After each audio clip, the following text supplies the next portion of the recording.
The Spin-Off Podcast Network. This is Kiwi is back for a brand new season with more inspiring kōrero from special guests including rugby player, father and role model TJ Perenara. My family bring me joy. Rugby brings me joy too, but it's not the same joy as my family brings me. And global dancer and choreographer Kirsten Dodgen. For some reason, people think I'm very intimidating. Listen to the new season of This is Kiwi, brought to you by the Spin-Off Podcast Network in collaboration with Kiwi Bank. Available now wherever you get your podcasts. Over 25 years ago, on September 29th, 1998, we watched a brainy girl with curly hair drop everything to follow a guy she only kind of knew all the way to college. And so began Felicity. My name is Juliette Littman, and I'm a Felicity superfan. Join me, Amanda Foreman, who you may know better as Megan, the roommate, and Greg Grunberg, who you may also know as Sean Blunberg, as the three of us revisit our favorite moments from the show and talk to the people who helped shape it. Listen to Dear Felicity on Spotify or wherever you get your podcasts.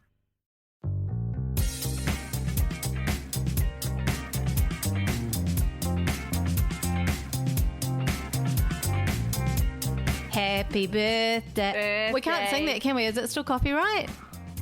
Is it? Oh. The happy birthday song.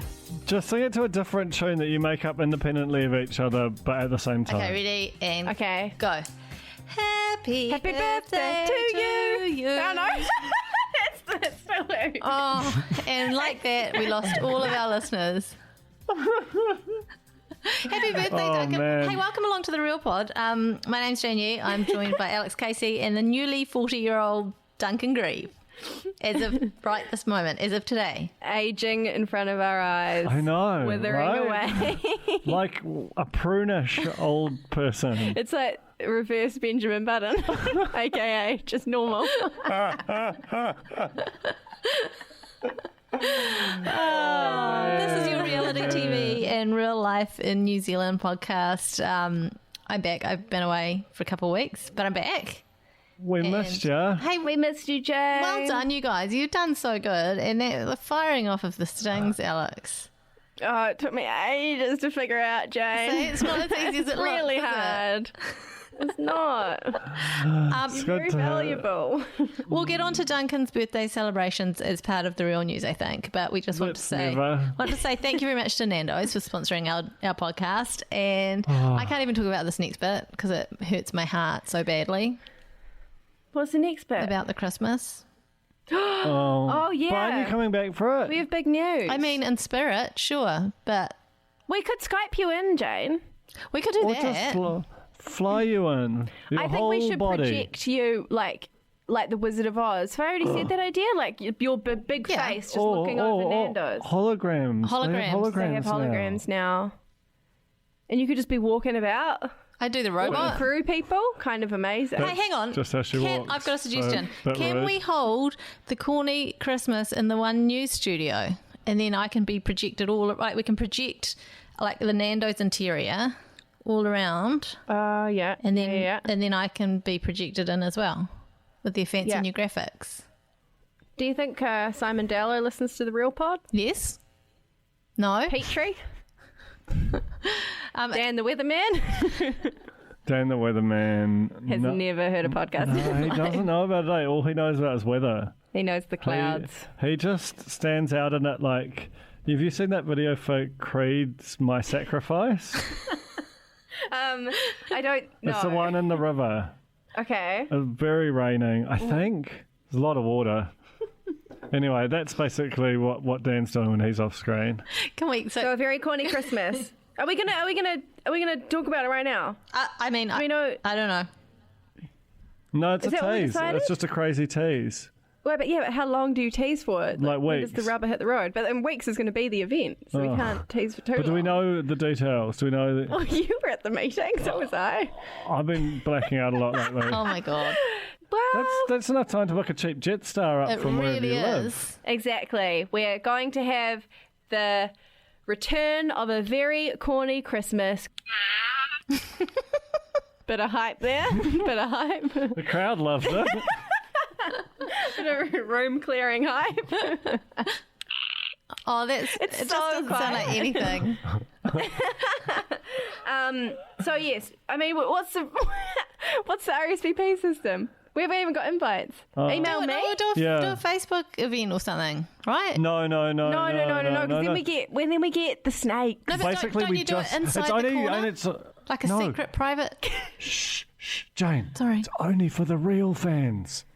You got to listen to the podcast to know about it. No one can type anything about it except in an email to Alex. What? Okay, so email me, Alex at the Spinoff. Subject line, corny Christmas. You can spell corny however you like, because we haven't quite figured it out. But Christmas is only traditional. With an X. Okay. There's going to be hijinks. There's going to be special surprises. There's going to be giveaways. Are you going to set up the museum? Oh, there's going to be chicken. Of course. There's going to be food. We're going to feed you. Free food, eh? Free food. Christmas feast. Baggies. Baggies all over the floor. the floor is baggies. No. Drinks are going to be cheap. Yeah, like and $5, the times $6. are going to be good. The last corny Christmas was like, I am not lying. One of the best nights of my life. Top 5 nights of my life. Aww. It was so much fun. So much fun. And this one's definitely going to be, no. We're going bigger, better. But just without Jane. It's fine. Without Jane. We're overcompensating. But it's going to be freaking awesome. And Jane's going to be there somehow. Somehow I'll be there.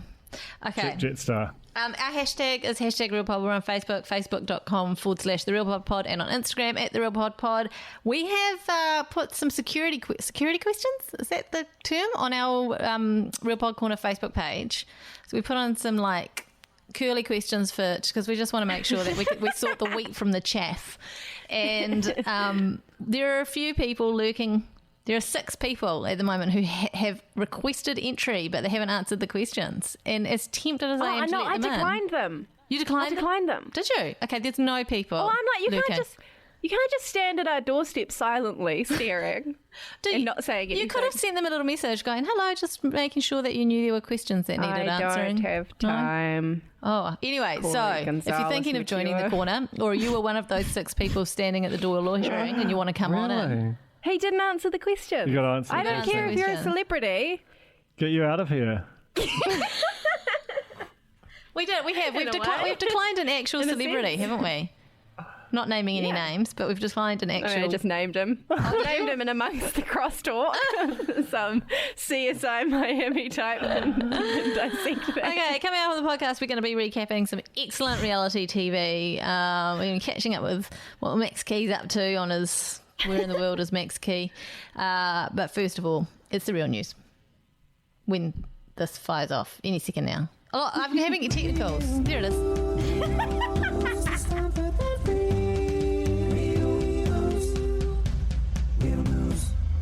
For whatever reason, my go button is not going when it should. Apologies. Oh no, I'm sorry to hear that, Jane. Is that? No, it's not. No. It's the app's called Go Button. I just want to make sure. No. Everything else is all fine. Duncan, Yeah. it's your birthday. Are you a bit sozzled or anything? I'm drinking whiskey. Studio reeks of 3:30 Lefroy right now. That's because Tina had a spill. Tina spilled Hang on. a hearty amount. It reeks of what? Lefroy. Lefroy. Oh, I thought you said LaCroix. I was going to be like, No, that'll be. it's I sparkling water. don't think you. And you can't reek of You something can't possibly smell LaCroix. that's so flavourless. The ghost of a flavour. But tell us about your birthday, yeah. Dunk. Well, it's like having a lovely time.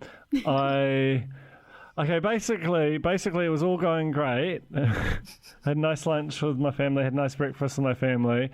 Came in to the spin-off just in time for my podcast, and I got ambushed. Oh my God. Ambush marketing.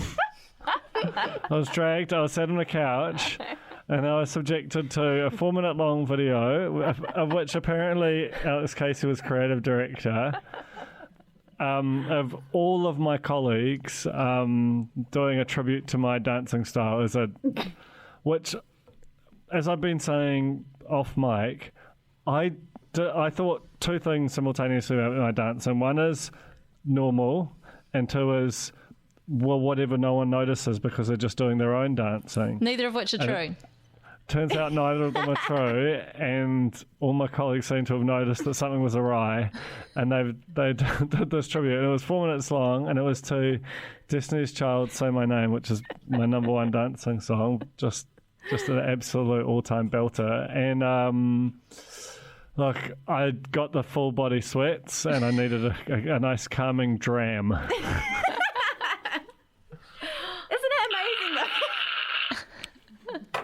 But you have a thing. Like, you have a distinctive thing. Isn't that I wish I exciting? had a thing. Well, you've So all got many of us things, don't but have a most of you thing. have got like cool things, like No. a nice laugh or face. The champagne lady's got a nice laugh. That's true. I don't think I've got a thing. Unless, I don't know. Cornered? Cornered, Alex and I have a thing. Tell us. The corner will tell. I feel like Wayne he's a fan of your thing, Jane. All your things. I think Wayne thinks I've got a chuckle, and I don't know. Yeah, I don't know what my he loves chuckle your is. chuckle. Give me an We'll try and impersonation make of you my chuckle today. Wayne. Okay. No, it's been a lovely birthday, and I'm having a big party on Saturday, and it'd be great to see you there for that as well. I'll be Jane. there. Tell me what time it starts, and I'll be there. 7 p.m. In spirit. at the Mount Albert Don't. suburb. And the other guest of honour, apart from Jane, of course, Colin Mr. Jeffrey. I was going to say I he's know. a Mount Albert local, right? So makes sense. He's kind of the unofficial, maybe official mayor? Or is that your mum? No, I think how's he's all that higher up work? than my mum. He definitely goes to St. Luke's more than my mum does, and I think that's what That you is need in a the mayor. chambers? Yeah, that is, it is the Ngāti chambers. Whātua No. room? What's the Ngāti Whātua room of St. Luke's, though, specifically? It's got to be the main office. What's the sexy lingerie shop? Yeah. What's it called? Like the bras and things. Yes. Yes, it is.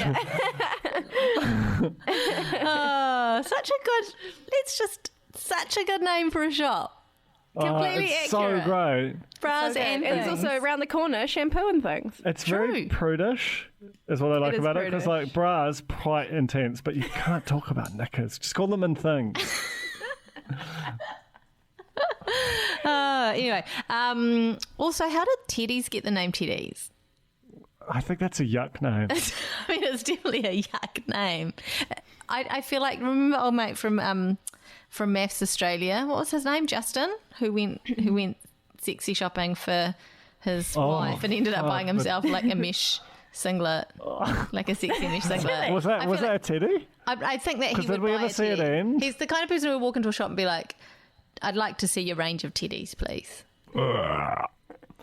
I think that might have been a teddy because we never saw the bottom of it. No, I thought teddy's like a little dress. no.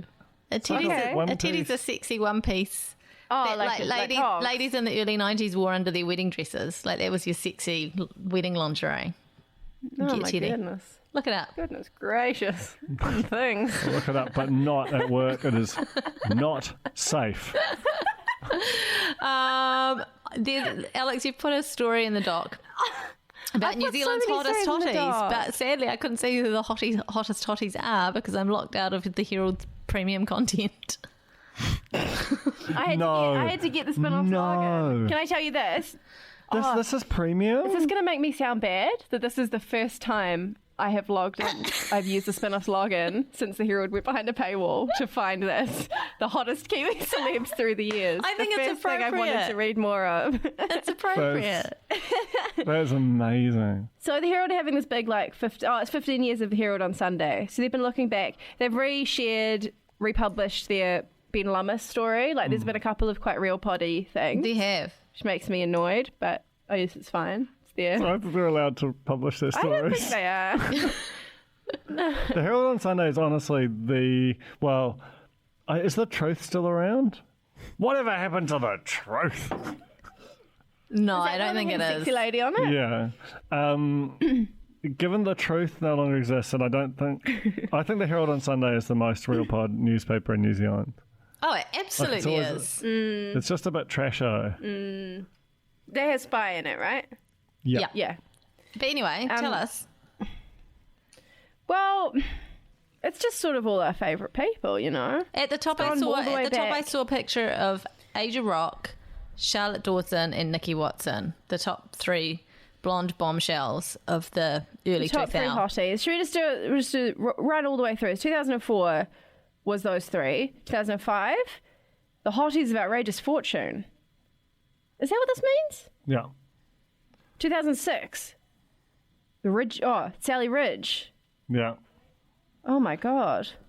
I mean, Dick Hubbard was the mayor in 2006. It's crazy, eh? Isn't that crazy? I think it's real cool. We had the cereal. Delicious berry breakfast, by the way. Yeah, underrated. High in sugar.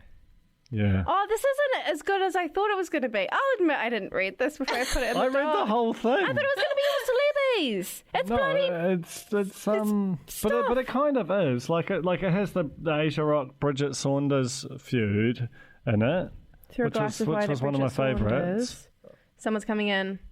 Is it chicken? Oh, no, they're not. No, someone fell against the door. I can't believe you didn't even mention the beautiful cake that Nando's prepared for you. There was just so many things. I know. No, it was amazing. A lot. We've also got a cheesy bread cake. Oh, yeah. Amazing. You could blow out candles with that. Probably not, eh? 2008, Mark Ellis. Was that... When did Charlie start? Oh, yeah. I need to read these articles. I put them in the doc. Especially ones that are this long. This 2009 was New Zealand's Next Top Model. That picture, if you were on the internet, would be of Cole Mathura, Jeffrey, Sarah Tetra, and Chris Cicerich. We're not even halfway through, guys. I feel like now we're live. Sonny Bill Williams, 2010, 2011. What are you doing? You're just reading out a newspaper article you haven't read. 2011. This is an intervention. Oh my God, Don. Please stop. Don Carter. Don Carter. Honestly. 2012.com. Okay, come on. Okay, We're going to make a good podcast for the people. Because this next story is actually a proper news story and it's real good. But I need to look at the dog. And also, there's a kid who found, he lost his basketball or something and his dad was like, go in the yard and find it. He found 58 different types of sports ball in his garden. 58. It was amazing. I saw this on The Project. A lot of good real pod stories on The Project, by the way. I know you've got questions. I don't understand that. Okay, so basically, he's from a family of young lads, and over the years, all been interested in sports and lost lots of balls along the way in the yard, and they've obviously just replaced them and continued to lose them to the point where old mate has found 58 balls in the bushes. That's so many. So many. Wow, and they're actually like some of those. That's a real basketball history lesson there. A lot of those are real cheapies, but these two Moltons, those are big money. I think he's planning to scrub them up and donate them. They'll be fucked now because they get corroded by nature. So don't buy those, even if it's for charity. Don't buy those. Well, it actually says most of them were in good condition, which then you have to ask yourself. Well, I think that's just a lie. I mean, they don't look like they're in great condition. One or two. How often though? So like you just kick a ball over the fence and you just go, oh well. Is that what people do? I've never kicked a ball over. I always go and get it, and it's terrifying because it's always your kind of crazy neighbour who's probably a murderer, and like it's like you go over and your heart's beating out of your chest, and you know you don't know if you're going to be able to get back over the fence. It's oh man, it's a ripper of an adventure. Wow. All right. Oh, it just seems so wasteful. Okay, sorry. Coaching sessions. Children. Bloody honestly. Well, I saw the story on The Project, so I didn't think I had to read it in print. Okay. They had the kid and the dad on for like 25 minutes talking about it. It was very exciting. There's a lot to get. I mean, it's just, there's a lot. There's a lot to get through in that story. There are lots of questions. How can you, like, once you get up to, like, lost ball number 10, don't you go, like, this is ridiculous, kids. Get out and find them. I'm not going to go and spend another $35 at Sterling Sports on another basketball / tennis ball / soccer ball for you. Are you suggesting something more sinister? Something smells a bit fishy, that's all. 58's a lot of balls. There are kids in Africa who've got no balls. You know, to be so callous... as to just let 58 balls go unused in your yard, I think is, it's insulting. Yeah, I think there's something up. We'll get to the cornies onto it. Okay. Elsewhere in the news, Paddy Gower, quite a hot lady. Quite a hot lady. Another great story from the project. My favourite show to watch 7 p.m. My official personal endorsement. He got dragged up by a medulla oblongata who was from season 1 of House of Drag, who I have interviewed as a very, very amazing person. And he went through the whole process. Whoa. First impressions, Duncan. You haven't seen this before. I have not seen this before. Okay. Holy. Can you describe what you're kind of saying? Blonde. Demure. Just kind of classic Hollywood of the 50s features. Could be a Real Housewife. Could totally be a Real Housewife. Could totally be a House of Drag star. Probably not top tier, but tier. And he did a dance. To be fair, I saw this and I was like, "Fuck, this looks like a cancellation waiting to happen." But he's inhabiting it. Did you watch the video, Alex? Kia ora. Sorry for this interruption. It's Alice Neville here. I am the food editor at The Spin-Off. And I just wanted to pop in and tell you about our food podcast, Dietary Requirements. Hosted by me, Simon Day, and Sophie Gilmore, it celebrates all there is to know about eating and drinking. There's cooking tips, there's special guests, there's what we've been eating and drinking lately, and we try not to chew into the microphone too much. So if you like food and drink, listen in. You won't regret it. It's at thespinoff.co.nz and all your favourite podcast providers. Sorry to interrupt. We have a very important message. If you love The Spin-Off, and you do, like if you're listening to this, you do, the best way to show it is to become part of the Spin-Off members. This is a fund that helps keep the Spin-Off free and accessible to everyone without a paywall. It also funds some of our most important journalism, like the stuff that we absolutely cannot do any other way without your help. To get involved, you can pay whatever you want, as little as you want. Yeah, is that true? $1 a year. $1 a year. Think of that, Tina.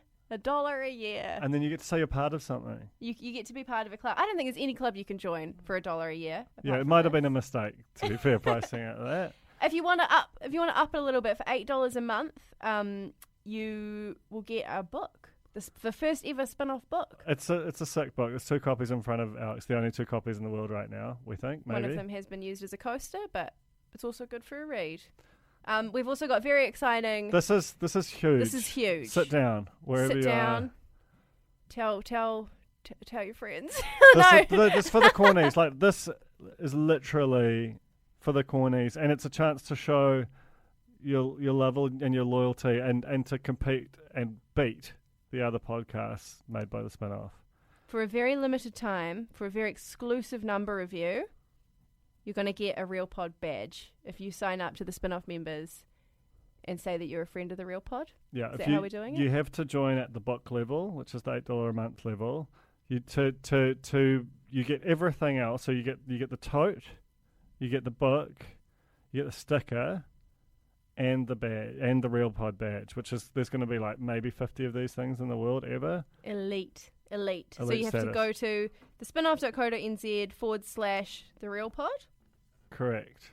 Sounded like a question. No. It's when I say correct, I mean incorrect. Oh, okay. thespinoff.co.nz/real pod. No, /real pod. I feel like that's like a long time mistake of yours. Yeah, but that's what it.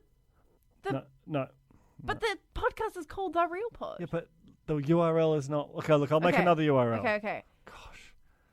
All right, please do that. We want to win. We want to beat the other podcasts. That's the main thing here. Well, apart from all the other good stuff, like support our journalism, keep the lights on, all of that. But we have to win. Especially Gone By Lunchtime. If Gone By Lunchtime beat us, it's over. Like, is it?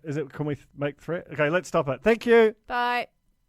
Yeah. Well, I'm playing it silently right now, and I also saw it live on the It's very endearing. Like, Paddy was quite emotional about it. Oh, Paddy's so sweet. Do you know what? I mean, definitely, yeah. I rate Paddy. I rate Paddy as a... What do you rate him out of 10? I just think that he's a lovely looking lady. I wouldn't have suspected that.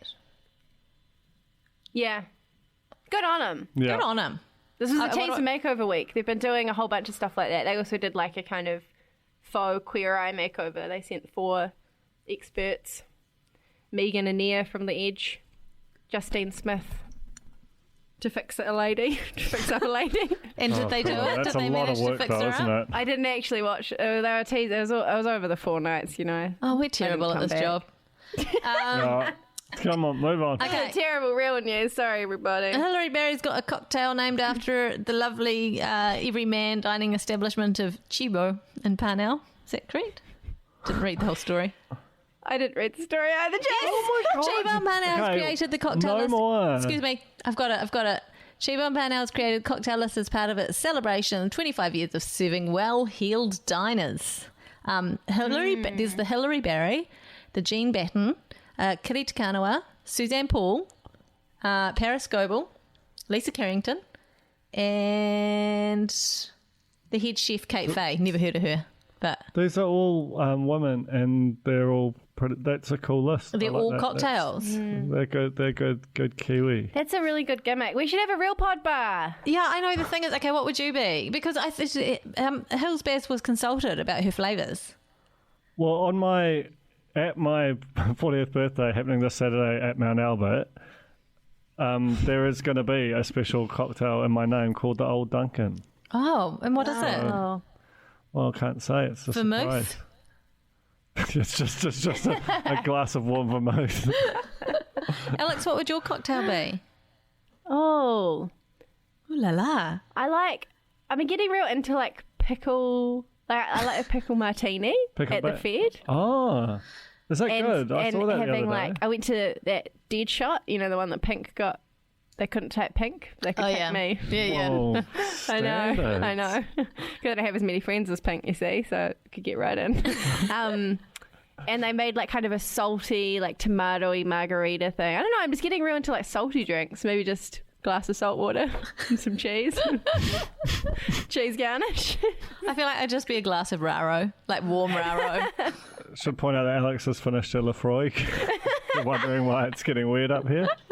I feel like So hot. this is the perfect time to step on into reality check. I have 4 weeks to decide I'm going to drop my entire life for you. I am disgusted at how much you have copied my husband. It's fine. Reality check. 2 weeks ago, when you guys didn't have that, you just you basically a cappellaed that sting, and you forgot one bit, and it was I don't even know you. know you. Yeah, Yeah. It was Ben. Bless him. It was Ben. So he's We still, missed a bit. Ben Blackwell. Yeah. Does he still listen to our did podcast? he say that? Because it's Aaron who's saying. Oh, so he says it in response to Aaron. Oh. Yeah. Ben still's around. Ben's a great friend of the pod. Ben still's around. Ben Stiller. Still's around. Okay, this next bit's all on you, mates, because while I do have the screeners in my possession, I was not able to watch them in time. You haven't seen my restaurant rules this week? No. Jane's restaurant There's sucks. so much. I watched last man. week's though. I watched last week's and I loved it. Does that? Can we have your take? Give us, because we really loved it. We talked about it for a long time. I watched. Did you like it? I watched Old I actually got a Mate. message from a corny. Sorry to interrupt, Jane. No, that's all right. asking if it was sponsored content. I loved it so much. I was like, how dare you? It was like, I just, like it seemed to come out of the blue, and it did. I was all. not anticipating this at all. I kind of almost watched it by accident because I was feeling sick after watching MAFS, and it's just turned out to be my favourite reality show of the year. And I was planning to not watch it until you told me that I had to. Like it was just, I looked like another kind of crappy old piece We'll of... get to it, but last night's episode, or the Tuesday night episode was like a classic of the genre. The only Jane, thing. tell us your thoughts. Okay, so I haven't seen this week's except for the first 2 minutes, and I love the Fisherman's Wharf folk. I haven't seen much of them, but I love them anyway. And I know that restaurant Moxie. I've actually been there before, but before it was called Moxie. It was called like 80.2 or something. And I went there for Joel's dad's 50th or something like that. It's a good time. 50th? Surely not, because I mean I'm only 10 years younger than that, and I'm very young. Yeah, well, I'm still me too, Duncan. So yeah, I'm quite close in age to my father-in-law. No, it was his 50th 10 years ago. Yeah. So that's fine. It's fine. Anyway, that's all I've got. But I loved the last episode I saw in full was the husband and wife duo who seemed more like mother and son. That duo. Oh yeah. Julia.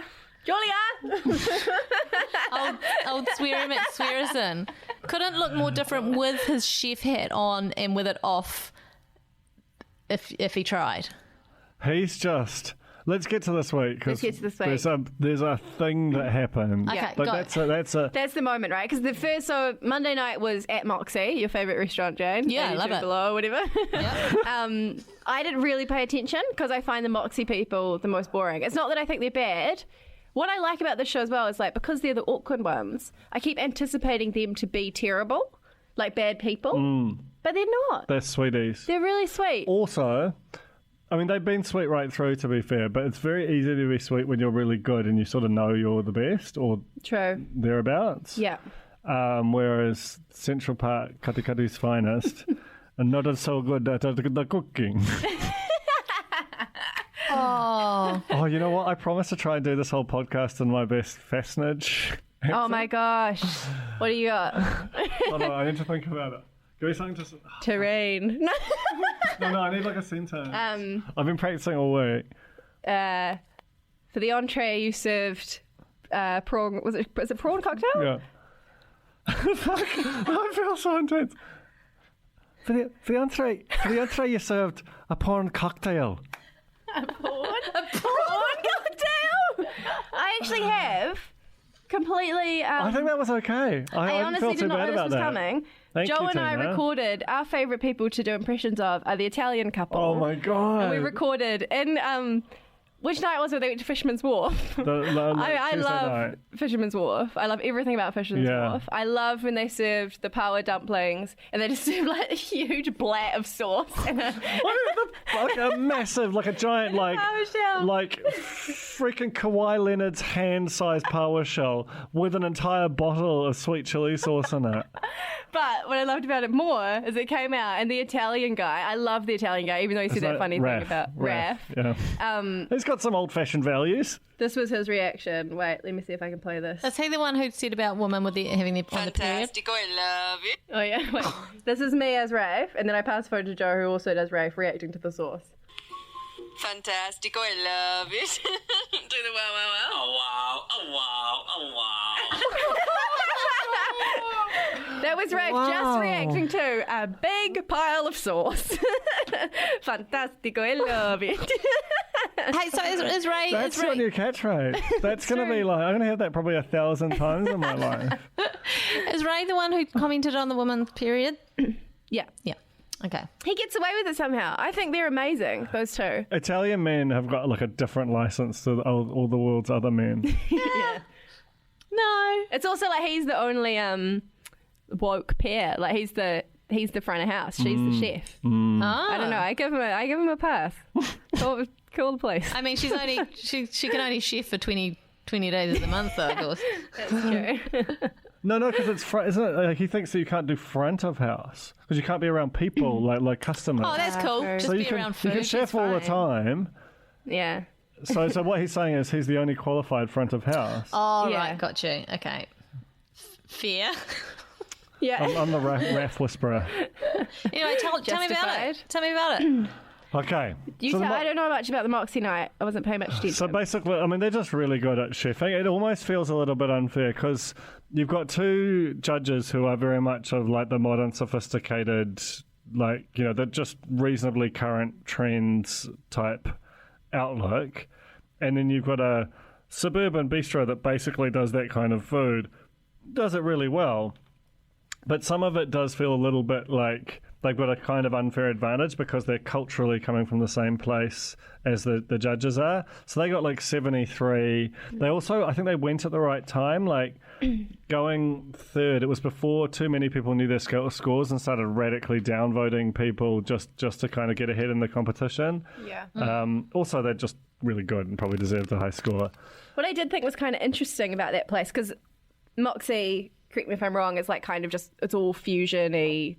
Like almost crazy. Too many things. Like I remember back in the day, like there was this kind of midtown mall, like underneath like a Unichem on Queen Street, and there was this like sort of food court place that did like Brazilian, Mexican, Indian, and Italian, and you're just like, that's too many things. Like you can pick 2, maybe 3. You can't do 4, and it feels like they're fusioning like bloody everything. And I don't know what the rules are, but it didn't seem okay.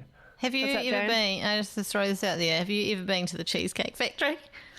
That, in my dreams. If people listening who've been to the Cheesecake Factory here in the States, that is fusion on steroids. It is like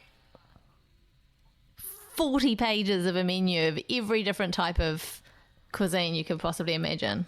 And all done in this weird Alice in Wonderland style, crazy drug tripping feel. Is there any relationship between cakes and desserts from the Cheesecake Shop and the Cheesecake Factory? I don't think so. I don't think so. But they both have cheesecake in their name. They both have cheesecake. I mean, they both do. Can I finish? Cheesecake. Sorry.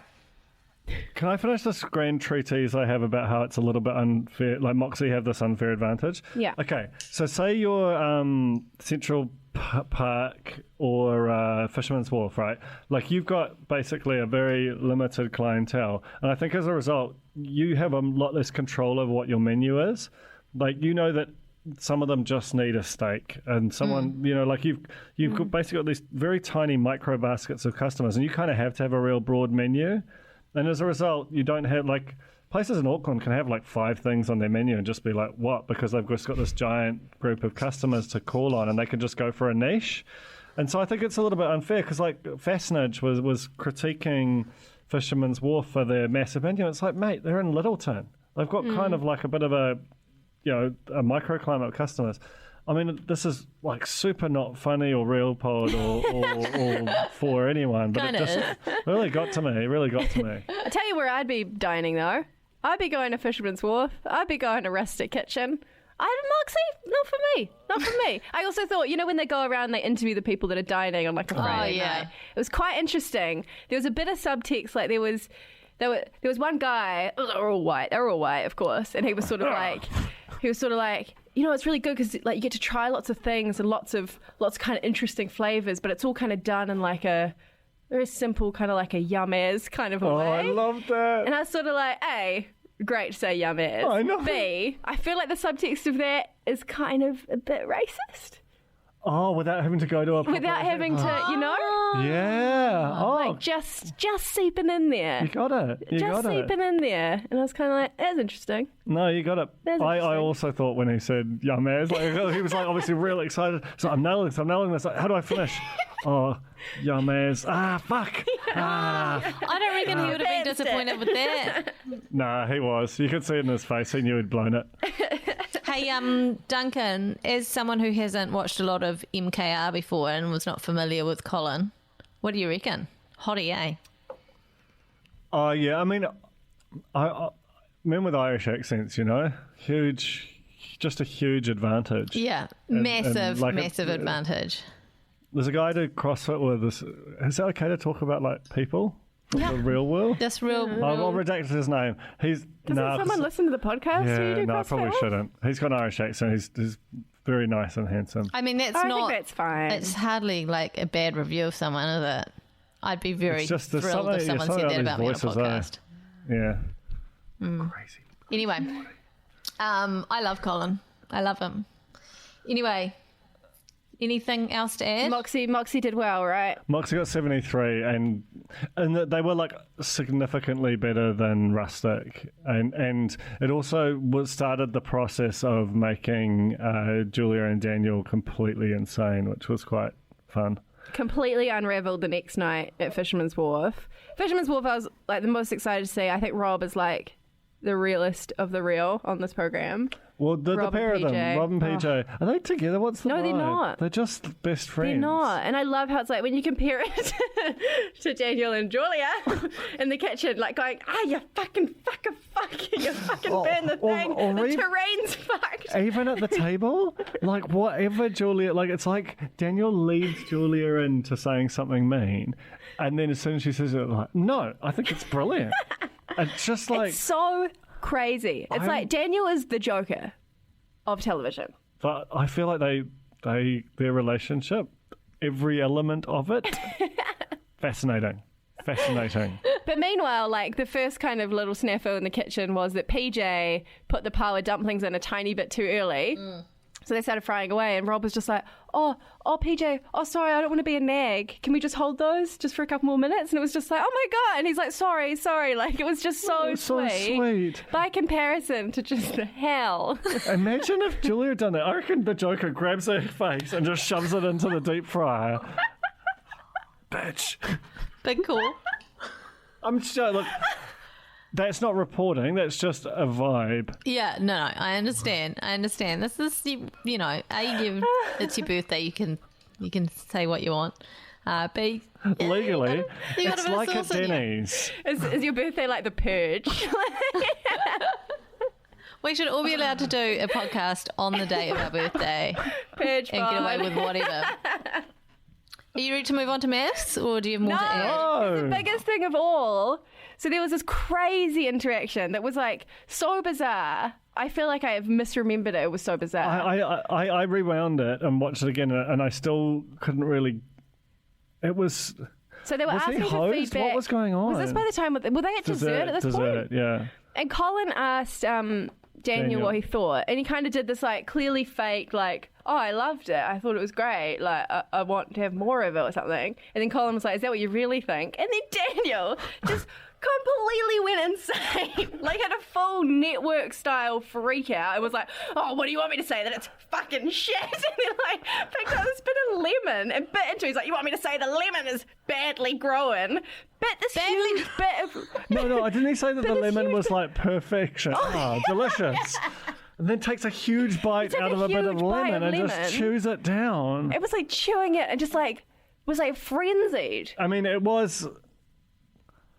Like, in your book, Daniel went from a footnote to a chapter. This is Alice Casey's forthcoming reality TV book. Doesn't exist yet. Let's get behind it. It was like, I mean, it was honestly one of the most shocking things I've ever seen. This eruption. Fact that Daniel thinks, does he believe that he can do both? That he can like say some nice things and convincingly enough.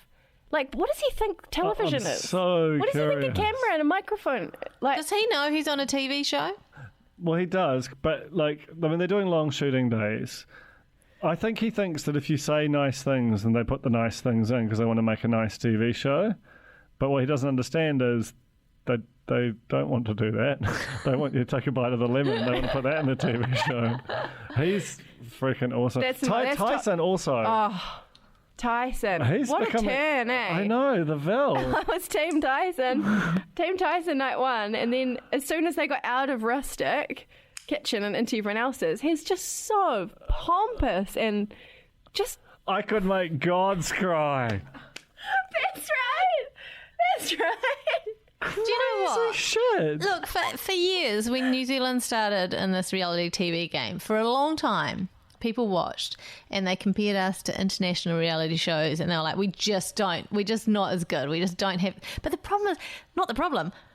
We have amazing talent. We might not have the fancy bloody production values, but New Zealanders are incredible TV. Uncle Barry, my all-time Uncle fave. Barry. I mean...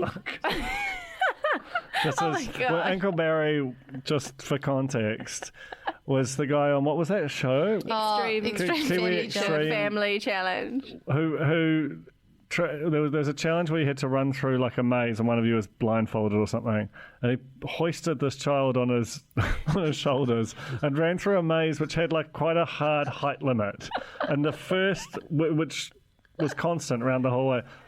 He immediately ran into the height limit, knocked the child over, and just kept going. So and the this child kid was is dangling backwards down his dangling, back. just a full dangle the whole way around. But did Barry stop? No, Barry wanted the W. Did he get it? I think he got it. I think No, they did get it. they didn't get the W. Didn't they? No, it wasn't man. even. No, completely missed out. And his post-match interview was one of the funniest things I've ever seen on television. It's The amazing. point is, so I sort of take your point a bit, Jane, but I do think that one of the reasons that My Restaurant rules is because both Tyson and Daniel are out of the freaking box. They're like overseas style, like oblivious, grandiose, just pompous, just freaks, and it's fucking awesome. Yeah, and they're from New Zealand. Yeah, but our weirdos are different breed. I don't know. I think we've had some really good Sweating again. reality TV treasures over the years. I just think You either need like the Nazers, like knows what the game is, or you need the people who have no idea. yeah. Yeah. Anything in between is terrible. See, maths. All of maths, basically. Okay, shall we go to maths? Should we get into it? I think so. I just want to know, I'm sad that we're going to see Rob and PJ are done. Yeah. Fisherman's they're Wharf out. is done. But But- I am going to try and go there this I'm Christmas. going to go to all of them this Christmas. It's the Amazing Race. Christmas Day. And I won't mind the giant portions, and I will be wowed by the huge amounts of sauce. I mean, just to see PJ and Rob in the flesh. It's exciting. Okay, maths?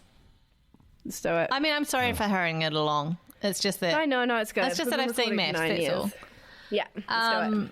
So how we did it start? It started with them going. Adam and Eve. They went home. They did like hometowns. Was there a commitment home, ceremony at James the and beginning of the Carmen. week or something? No. No, just straight. No, home. Straight to home. hometowns. Carmen, meeting the boys. The Yeah. lads. Sexy telling. I mean, do you keep the name sexy? Or I think you have to. Yeah.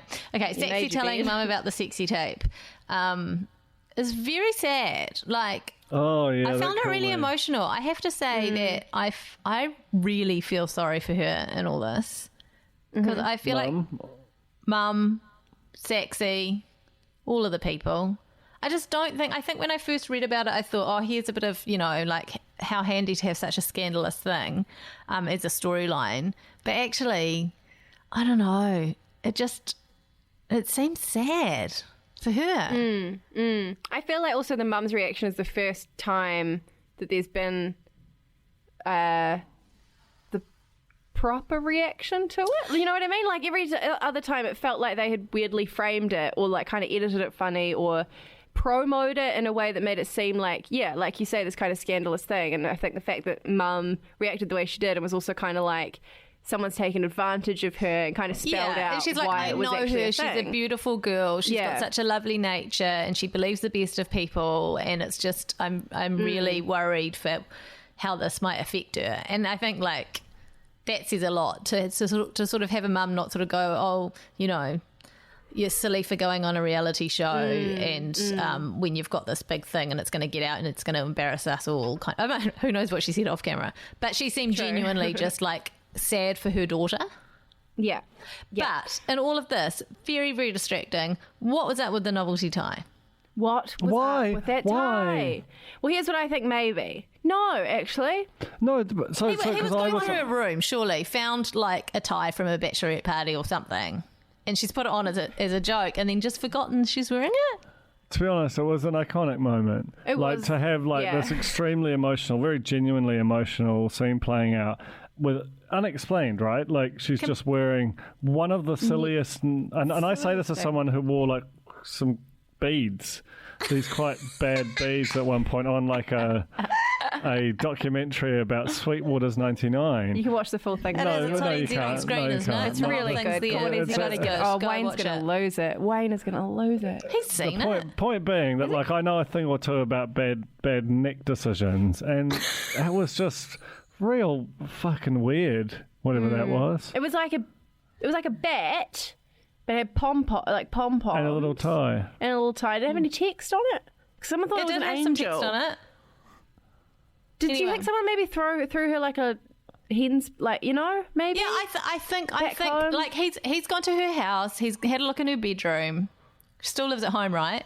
Like they all still live at home. Most of these people, and he's fossicked through some of her things, and he's come across this, and they've had a laugh, and she's put on they've had a laugh, and then it's just stayed on, and then she's doing like her serious in the moment interviews to camera as well. She's got the tie on.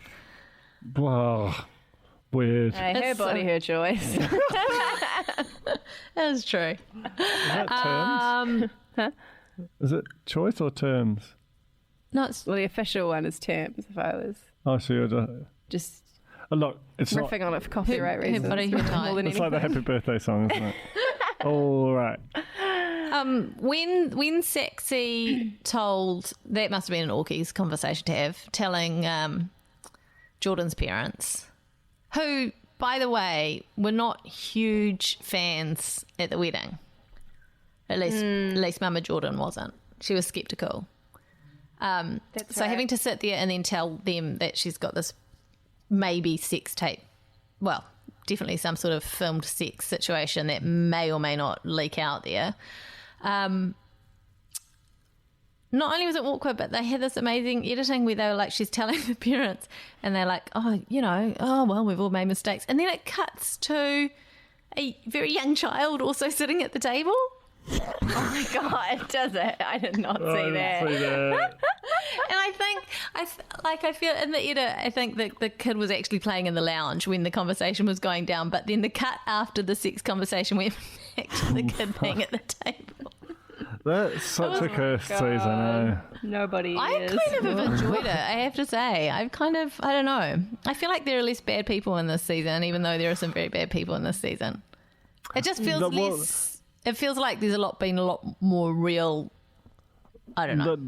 They absolutely stuck the landing somehow. Against all odds, that final episode was super moving. And you didn't see it coming. Like, it felt just horrible the whole way through. And then there it was. Did you feel... I didn't feel that. What? At the end. At the final... Oh, my God. Really? I mean, do we have anything else to do? Like, we've got to talk about... Hang on. We're going to talk about the end of Ray and Jono. And we also have Ray and Jono having a huge fight at Crave Cafe just around the corner from us. Oh, it was Crave. That's not right. We're there all the time. How did we not see this? Not only that... Why didn't someone alert us? But Jono is Natasha Guttenbeil's cousin, which means he's Stacey Morrison's cousin.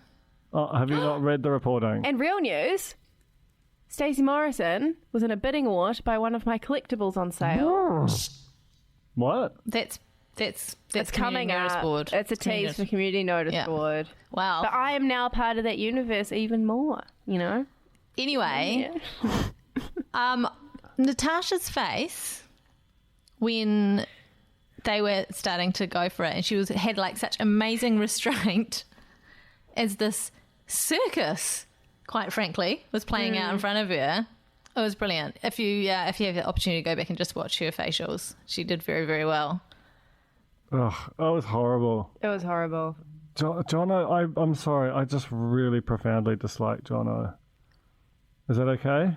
I think it's fine. I swing wildly between disliking Jono and disliking Ray, and perhaps I dislike both or neither. I'm not sure.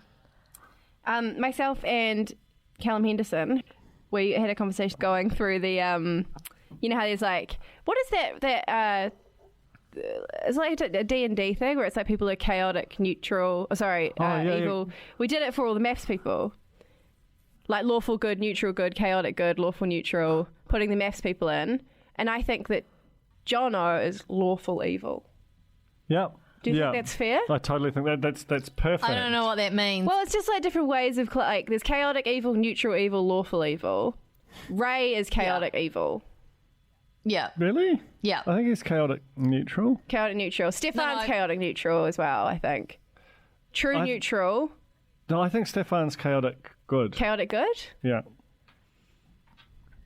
Sexy's do you know what I think about Stefan? What? This is what I think about Stefan. I think Stefan, bless his heart, is a very impressionable person. Yeah. I don't think he I think he's so all lost at sea in this experiment, so far out of his comfort zone that he's taking his cues from everyone else. Yeah. And some people have absolutely used that to their own advantage. And unfortunately, it leaves him, I just feel like he's like that little boy who's just been used by everybody else. Entirely agree. His vulnerability and his naivety. Like the whole show, you know, basically the wind changes and he's so prone to suggestion. I feel like in my head he was like really badly bullied at school or some kind of thing, because he really seems to lack an anchor, and whenever someone shows him what might superficially resemble a kindness, he's immensely vulnerable to being pushed whichever way they need, and that is just, you know, like I go back and forth over whether Vicky's affection for him was real in a romantic sense or just kind of she thought he was a sweet man. But you know, they wouldn't. I think the fact they couldn't work is because he doesn't. You know, he's so easily moved. You know. I don't want to add to the bullying of Stefan, but he needs to sort out his metaphors. What are they? Just so many different mixed metaphors. Oh, like just a nightmare. He said at one point, we're on fragile water. He did. He did say that. Yeah. You think that's what finally did it for Vicky? I don't think that he needs to sort them out whatsoever. I think he needs to. I love a mixed metaphor. Yeah. I'm a big fan. I especially love them on reality TV. That's true. So that could be another chapter in the book. Don't stop. Yeah. They just were never meant to be together. Never, ever. And I'm glad that Vicky chopped it. Put him out of his misery at the end. But she did it, and I mean, you know. True. Unnecessary harsh. Yeah. Unnecessary, what do they call it? Yeah. Yeah. It was. Especially, I mean, she could have skipped that card. Oh, my God. Especially after he absolutely gushed his heart out on the floor. Yeah, just drop it. I love you. It was just... And then... So specific. Yeah. Like, you don't need all that stuff. But here's the thing, is I think she's so worried about hurting him that she's like, if I'm going to let him go, I have to, you know, have a thing. I have to have anger rather than, like, just, no, I feel nothing for you. That's what I think. No, because I think that just makes someone look back and think, oh, it's my fault. I could have done something differently to save it and make them feel shit about themselves. Whereas just saying, look, we're not each other's people. You can't argue with that. You can both be wonderful, lovely people like Chris and Rosie. Two wrongs. Oh no, Rosie's lovely. Chris is wow. But anyway, I don't know. I think that she was unnecessarily harsh, but at the same time, I think some of those things actually did really upset her. Yeah. Yeah, and just because, like, we know that Stefan is she just held on to easily influenced, and there would have been producers in his ear, and there's all the other people saying things like, that still went out on TV, and it was still about her. So, yeah, maybe she's right to be a bit angry, but it was horrible to watch. Which part? She got quite a rough edit in terms of... What is Jimmy's problem with her? Like, he's really... Jimmy? Victoria. Like, what's he scorned? He's... I don't know. I think he just can't let go of that. Can't let go of that. The Carmen thing, that weird kind of non-conflict where she stood up for Jono, because he was fine in Fiji. I don't buy it. I don't buy it because he's been saying a lot of like, she's not what she used to, you know, I know the real Vicky. And this isn't her, and that kind of thing, which leads me to believe that if he must have known her pretty well to be able to make a call like that. So I definitely think there's a bit more to it than meets the eye. I don't know. I feel like Jimmy's like a sort of a sort of high, a fancy version of the Stefan problem, and that like he has this group of mates who I just genuinely think are real toxic. You know, you look at the kind of questions that were being asked and the fact that he feels the need to say that he would pick the boys over her, and, you know, he's just... And he, in turn, inflicts the same dynamic on other guys when he gets the opportunity. But fundamentally, that group is such a kind of bros before hoes cliche, and they sort of... I reckon they're all just sort of slightly damaged men the way we all are, but they sort of seem to, like... as a group sort of thrust one another towards proving their loyalty to the group by either saying or doing kind of horrible things, and they just project that culture outwards. It's because he has there are moments when you're like, this is like a really sweet guy, and their relationship can look lovely, and then he feels like he almost has to performatively say, "Oh, if you move to Christchurch, we're still just going out, and you can't live with me." And you're just like, dude, like, you're freaking married, And yet he was the one who was getting all kind of sensitive when they were saying goodbye, and she was turning it into a joke. Yeah, and then kicking herself for it. I'm worried for Carmen long term. Same. She's moved because I feel like she's moving into that environment, and she clearly is absolutely besotted with him. Like, she's picking up her whole life, moving down to Christchurch, and she's the kind of person who's going to get in with the boys, be one of the lads. Cool but I girl. think, but she's crying away. Like when she's not with Jimmy is when she's crying and feeling all her emotions. Yeah, she's trying to, she's putting on a brave face for the boys. I mean, they've got a shot. Like, it's just there's some freaky stuff. She's got a moustache. Anyway. They've got moustache down there, so at least she's got her career. So I was like, that's a bold thing to comment on. her body, her choice. Hey, Sexy and Jordan, though, I was moved. Loved it. I'm all in on Sexy and Jordan. She really annoyed me in like the first couple episodes, but I was wrong. I was wrong about Sexy. That vow renewal was like an all-time, like, international caliber vows renewal. Especially the singing. Oh my god. Who can do that? Like, imagine that, like, this far away. I can't. The worst bit is they had music running underneath it that was in like a totally different key. Like, they ran music under it, under her singing. She should have sang. And it made it sound like she was not singing in tune, but actually it was just a different tune. Speaking of, while I was watching the Stefan and Vicky's vow renewal, you know how they play like this sort of real strange, it must be only made for reality TV music, which just changes mood all the time, like from dramatic to, and then breaks sweet, and then it kind of becomes, I was like, imagine having like a live band, like a jazz band, interpreting the mood. I feel like that's a thing that some real big production should just give a crack to. Just like having them off in the background, but basically sort of having the words piped in and just feeling while they're doing their vows, just responding to the tone changes. Honestly, also would be really good at a dinner party. Yes. At one of the dinner parties. Just if you're listening, producers, just have a think about it. I know you've got heaps of budget because it's New Zealand.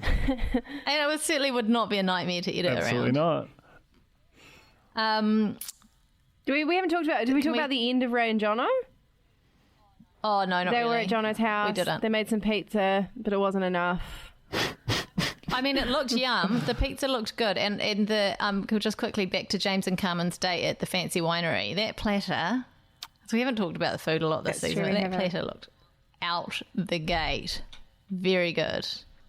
I was impressed with Jono's. Was it Jono or Ray who was throwing the pizza dough around? Fantastico. Trying to get it off the ground. See? Wow. Oh, wow. Oh, wow. That was amazing. But then, it's like, Jono always pushes it. It's like they had kind of an amicable breakup. Ray walks out the door. Jono has to do like a jig, you know? Freaking like just don't do a jig. I mean, how do you, like, he'd obviously rehearsed the jig. I mean, it was an extraordinary jig. Well, fantastical. I know, but like, truly, if you have a jig of that caliber at your disposal and you're on the television, it's a once in a lifetime opportunity. You're not going to. But he did the jig. He did the jig at their wedding, which I guess is like a beautiful kind of symmetry. But you can't do that and then get angry when people say that you're like a villain. You can't have both. Also, you can't have a beard that thick and well groomed and not expect to be the villain. Terribly, like, terrifying. Very perfect. Bloody. Imagine it, like, it looks like so the thickest Kevlar could stop a bullet, but also so soft. I'm with you. I want to say, speaking of soft, but I feel like that's not the right term at all, because Stefan chatting with the fellas. Oh, no. Talking about... Oh, no, I know what you're talking about. I know what you're going to say. Talking about that old boy getting a bit sore. The old boy. Stefan trying to ladder up is amazing. It is amazing. He's tried it a few times. It is actually like The Office. Like it is. Like when he was like reverse cowgirl.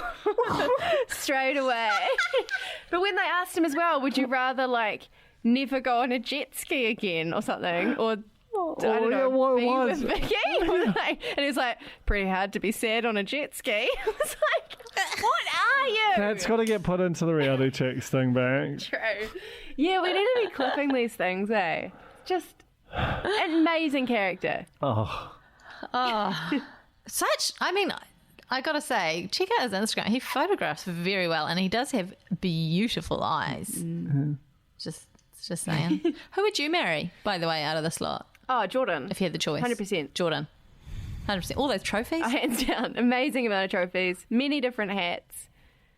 Love Jordan. Very humble guy, too. He's like, I've been racing a long time. It's like, I have been alive a long time and don't have a single trophy. Trophy Rome. So good. So good.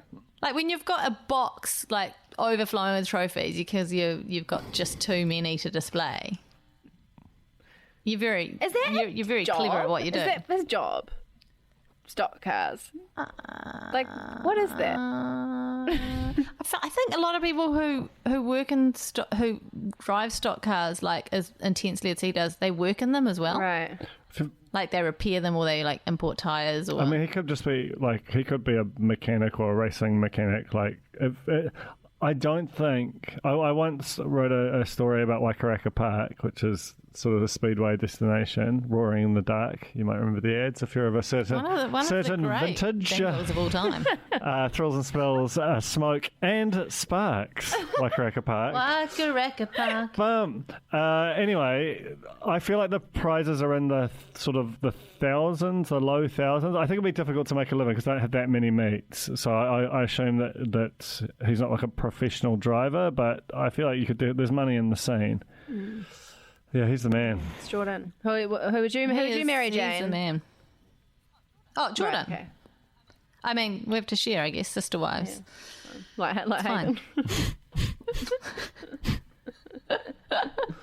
Although I was first on there. He's shacked up with some birthday for a house.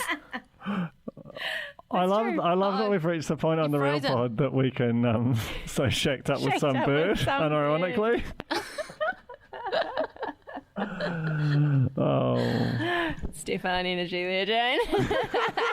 sorry, the old fella. Oh dear. Oh, what about the LEA stay? I don't care about I just don't know what he's doing. This is my I don't know why that was such a big deal. Comment. I think again that was Stefan just trying to. Well, it's just like trying to play the game. He's like, oh, maybe I'm supposed to do this sort of thing. I think he doesn't know. Because clearly what it's a not like he got halfway through writing Leave and then went, no. That's a producer. Do you reckon they would be that evil? Well, I mean, yeah, it's the job. Yeah, I know, but But also, I think Vicky is. I think she has these very earnest, serious conversations because I do think she is very worried about. Even though she says over and over again that she's not worried about how she's coming across and how their relationship's coming across. I can see why she flipped out at that. It was just funny that she still stayed. Yeah. After all that. But anyway. What a season. What a quick season. Couple of weeks. We've still got two... Hey, I have to say, well done to MediaWorks because after the initial drama of... that couple that didn't end up, that got cut completely out of the show, I didn't miss them. I think they did. I know we get the feeling that they left actually fairly early on, but regardless, it's not like I sat there feeling like I just forgot. Yeah, I just kind of forgot that was part of it after the first week. All-time edit job. They did quite a good job of stitching it together. Great story. One day that an editor would probably like to tell me anonymously, I'd say. I'm sure an editor would love to tell me anonymously about that job. They seem like, I mean, yes, that's an amazing story, but why? It's really tough to get. They don't leak these. They don't. Which is really frustrating for us. I was talking to another editor about it, and that editor said there's not enough jobs. They have to be careful. Yeah. I understand that. Maybe in the book a few years from now. Yeah, if there's like a book situation. Yeah. For a book, people understand. You need to take an editor out with it and to get them onto your pickled bloody teenies. Right. drinks. Yeah. And maybe once they've escaped, like maybe once they've left all that behind them and they feel secure in their next career as I don't know, an audiologist or a... Tell you what, Chizzo, he's left the small screen, hasn't he? Otago, he's breeding those really cute. I mean, he is. Crazy. That's been in real news. He's breeding this cute sheep. They have the black faces. Yeah, so, I mean, he's probably ready to tell a few stories. What Give does it 6 Chizzo months have? or He's so. just pure Oh, come on. He's just been bellowing through the night. He doesn't know what's happening. Okay. Can I quickly talk about Drag Race UK? Are we finished with MAFS? Just quickly, 2 more episodes of MAFS to come. What? 2? Oh, dinner party and then after the final ceremony or whatever. Yeah. Uh-huh. And there's the reunion dinner party and then there's some sort of, experts on the couch with the experts kind of thing. So the reunion to follow that. is going to have the removed couple, wouldn't it? No, because I think that came out while they were shooting. Oh, true. Yeah. True. Yeah. So I think the reunion, look, I'm going to be honest. I've seen it. How? It's worth watching. I mean... Just, media screener type things. Where's this so-called folder? I've asked for access to the folder. You've got to have special access. It took a long time for me to get special access to the folder. And I had to do things I'm not proud of, Jane's Duncan. withholding. But it was worth it. And I'm just going to say, How's the old boy? want to be watching. You want to be watching. I'm not going to give anything away, but it's like it's devastating. You're a man.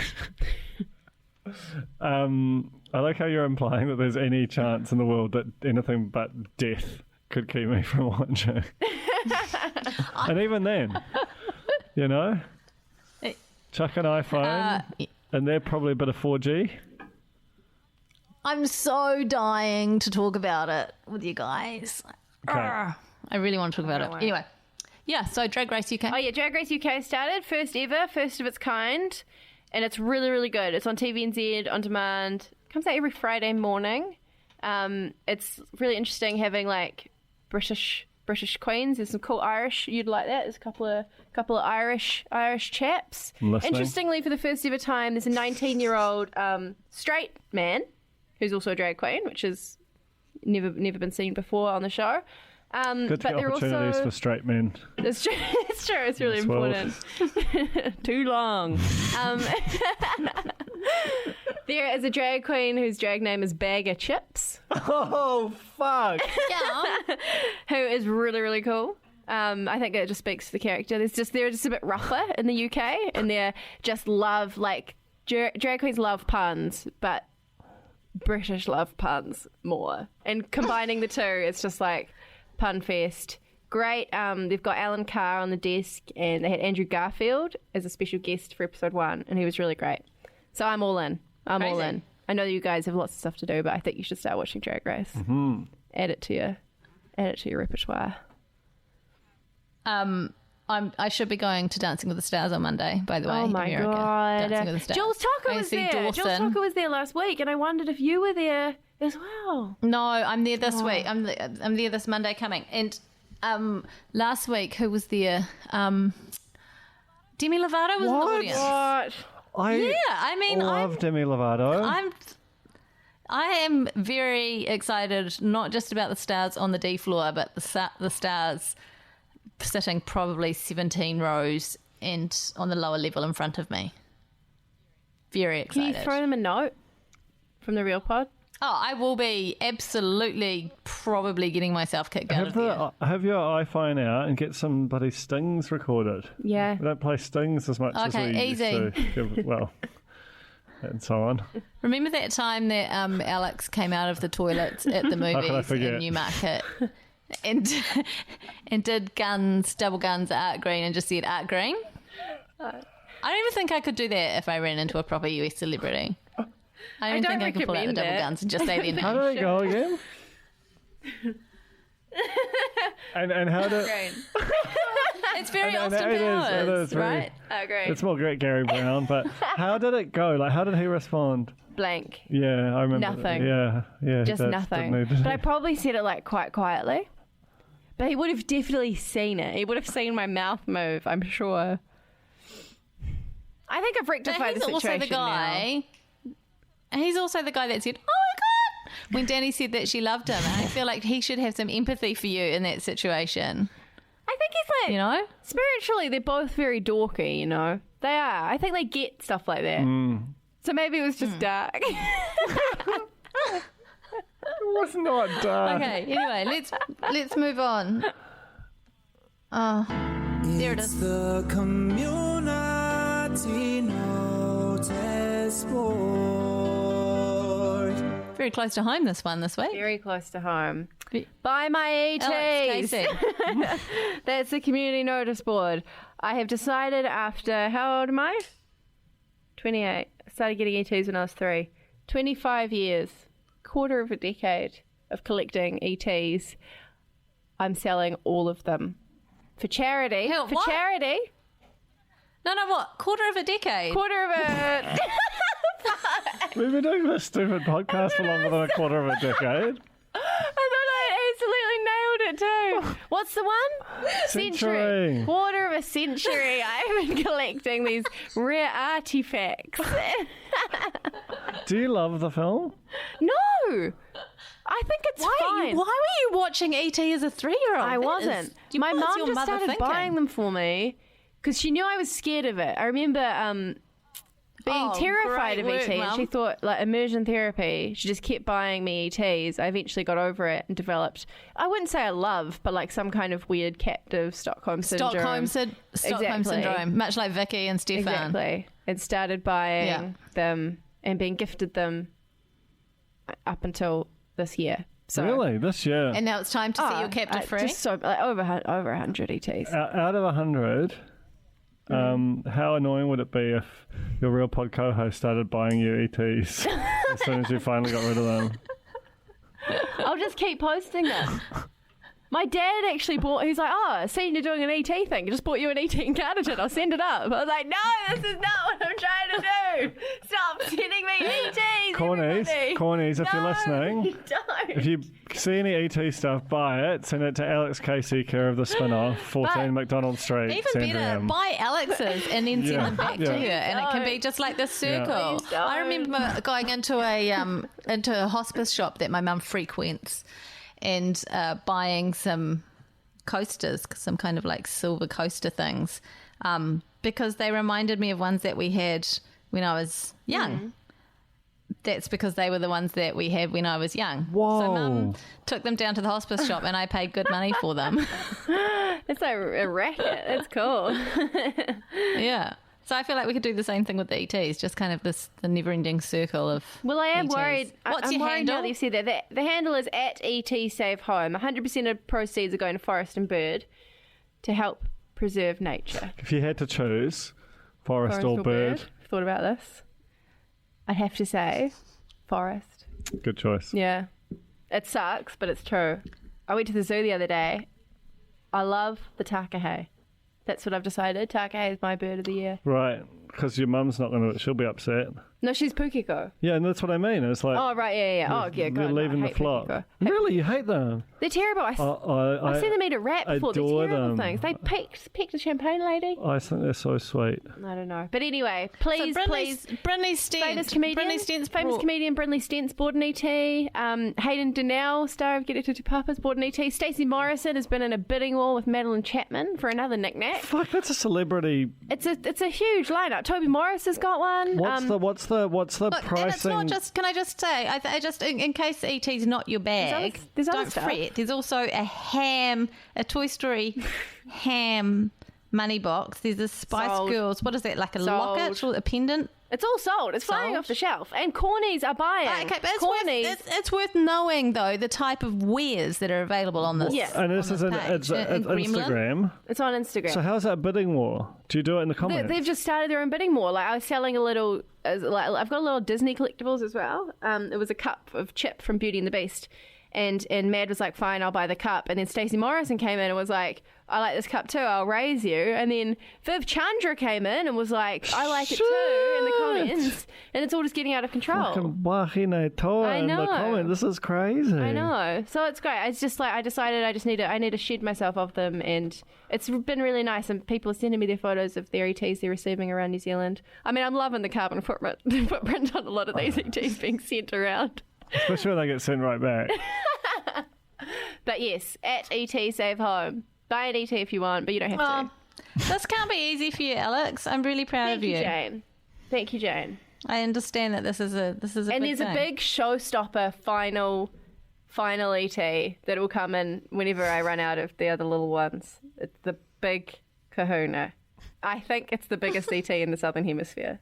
I have strong reason to believe that there is no larger ET. Where does it go? It's sitting at our dinner table at the moment. Joe hates it. Joe hates it. He would really hate it. So keep an eye out for that, just for spectacle alone. Colin's Granny. Colin's Granny. Colin's Granny. Granny. Colin's Cranny. Colin's Cranny. I just have to say, there's a mad delay on this thing. Like I press them and then it fires off about 5 seconds later. So I didn't mean to cut you off with the sound of your own voice, but I loved it. I just had to take a best guess and that was it. So apologies. What's happening in the Gran? Gran? Well, not heaps, I have to say, but we did have a situation with Uber. Trying to order an Uber NZ. Oh no, I thought that was Uber Eats. What? Doesn't even count. He's lost his account, his Uber account. I thought it was Uber Eats, so I thought it was Colin's Cravings, and it's not. Oh no, there was another amazing. What about that amazing interaction he had with Clark Gayford on Instagram?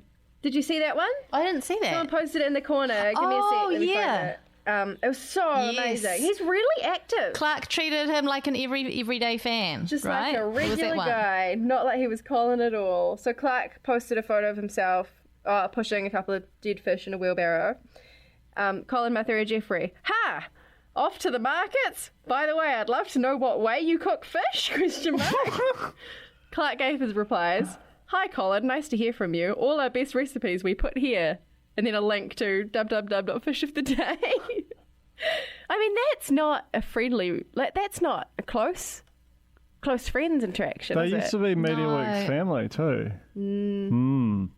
I wonder if it was more just. I mean, is Clark big enough to have people sometimes responding to comments on his? Maybe. No. Or maybe he didn't read the handle properly and was just, he had Neve on his hip and warming up the bottle and fish everywhere, trying to do up the baby carrier and all that kind of stuff, and then also trying to pull in a marlin. What I like the most about it is maybe he was just quickly responding. Well, Colin's response, he took it on the chin, like just wore it. Of course he did. Cheers. Just what I want! Exclamation mark, like 3 exclamation marks. I feel in that moment, Colin feels very real, like he's just like us. He's just like me trying to message out Green, or when I message out Matilda about walking the Tongariro crossing and they never replied. All good! Just what I want! Silence and being seen. I think that Colin, the thing is that Colin has it. He's just... I don't think he's a magnificent person and he knows he's magnificent, but he also doesn't pretend he's anything other than someone who just pops to the mall to go to Kmart as well. The two, it folds seamlessly together that he's the most humble, magnificent so person. True. And that's in that way he's the perfect New Zealand celebrity because he's both those things simultaneously. Yeah. I saw Anika Moore. No one does it better. Anika Moore at Bunnings. I mean, Bunnings for the first time in my whole life. Never set foot in a Bunnings. What? Never been to a Bunnings before. How? What? Well, I don't need to go to Bunnings. But just for the fucking experience. I had never been. I'm feeling like Daniel right now. I've never been. But Anika was there and it made me feel happy. But yeah, I thought it was fine. I don't know. What? Did you go to the cafe? I bought a sausage. There wasn't a cafe. You got to buy a sausage. I went to Greyland. Is it that big one? Yeah, there's a cafe. Oh my god. Oh, you had a real good explore, didn't you? I did. This chick. Did you visit fixtures and fittings? Well, we're on Gate a wild latches? goose hunt to find some sawdust. Storage? The cafe is so cheap. I did hold up a big. I found the pot plant section. There was a big kind of comedy-sized coffee cup pot plant, which I held up to make it look like I was drinking a giant cup of tea. Oh, so I you got some a content, photo. did you? I took a souvenir home. First time, just get a bit of content. Take only photos, leave Unbelievable. only footprints. My approach to Bunnings. No, it was fine. I just wasn't like. It was fine. Well, it's your first time. Like, too, you've got a sore old boy Kind of a from big so many deal. visits to Bunnings. Did you Instagram it? I haven't yet. Oh, I haven't yet. I've still got it just in the wings for a dark day. Sorry, I pressed the button honestly like 7 seconds ago. Perfect. Like and subscribe. Max Key Corner. I know. I'll never forget you. Subscribe, like and subscribe. I'm so worried that this smell of an oily rag backpacking jaunt around the globe that Max is doing is changing him to like almost an insightful human being with maybe some self-awareness. It's the worst possible thing. It's Could the it be worst true? possible thing that could happen to the corner. So that. Max went to Sarajevo. Whoa. And he ate dinner with a family who were around, living there at the time of the war with Serbia, the 90s. And he's written this thing. Close to 15,000 people died, nearly 3,000 of those were children. I was lucky enough to have dinner with a family that lived in Sarajevo both during the siege and got to hear all about it. And, I mean, he's feeling feels, and it's a whole new side to him. It's going to change. It's going to change the tone of the corner, but it's not necessarily a bad thing. Bit more nutrition. No, bit it's more not a bad nutrition thing. in the corner. I mean, On a slightly different note, I think I figured out how he brightens his eyes so much because I've discovered in this photo editing program that I use called Lightroom, you can just you can pick a very specific part of a photo and just boom on the saturation and the brightness and all that kind of thing without affecting all the bits around it. I mean, people who know probably know this, but I didn't. I don't know anything about that. I was a noob, and now I know. Lightroom, And I feel is that that's what he's been when doing. people talk about presets? Do you know about that, Jane? No. Presets. Yeah, that's just a pre-made up light setting and color and So people sell. So hues and Stacey from the saturation blog sells presets. Yeah, so you can go into Lightroom, you can move the sliders around and be like, oh, this one will give you a nice little thumbnail feel or something. Well, kind of Look at money's your in face. there. I mean, and yet you were not amazed by Bunnings. yeah. I just find it confusing. Like, Pretty interesting. Tina, you could get into Yeah. presets. You could sell. Well, you're a designer. Anyway, Just knock out some. Maybe we could have a special Real Pod preset. yeah, we can make her all look nice. To ask Tina how those gifts are coming along. Tina, that how she are was the making Real for Pod gifts Instagram. coming along? She's done a meek thumbs up. Oh my Yeah, God. it's We an haven't even angled- talked about Samuel Levi's gifts and his big announcement of how to use the gifts. What? goes- What? It's just. Voila. How do you spell voila, Duncan? VOILA. No. No. WAAALAAAA. No.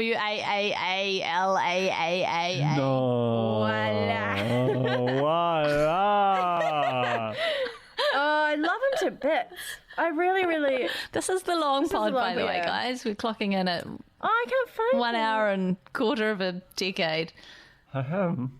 Oh, we need to make an urgent clarification as well from our last podcast. Oh, yeah. Clarify. I was wrong to You were imply wrong. that he was paying to play. He's being paid to play? Well, that's what he says. Yeah, He says he got sent a tweet to clarify our comments on apparently me paying for my own show, brackets radio, on an ep you did.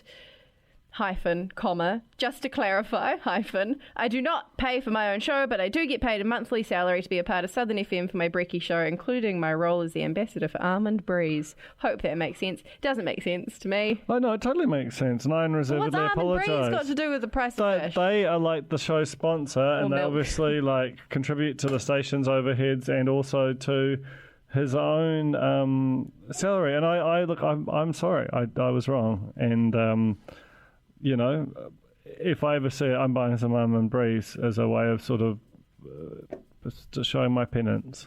I've got Almond Breeze in my fridge. Penance, I said. I don't actually, against all odds, I actually like Almond Breeze. Don't mind what?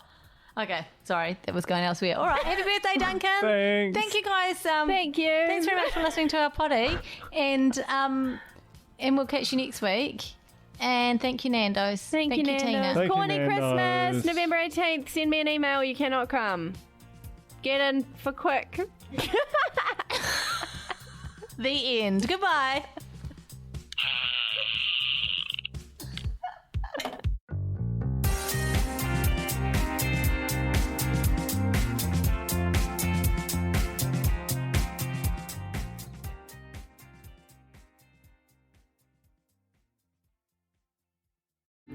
Kia ora, I'm Duncan Grieve, founder of The Spinoff.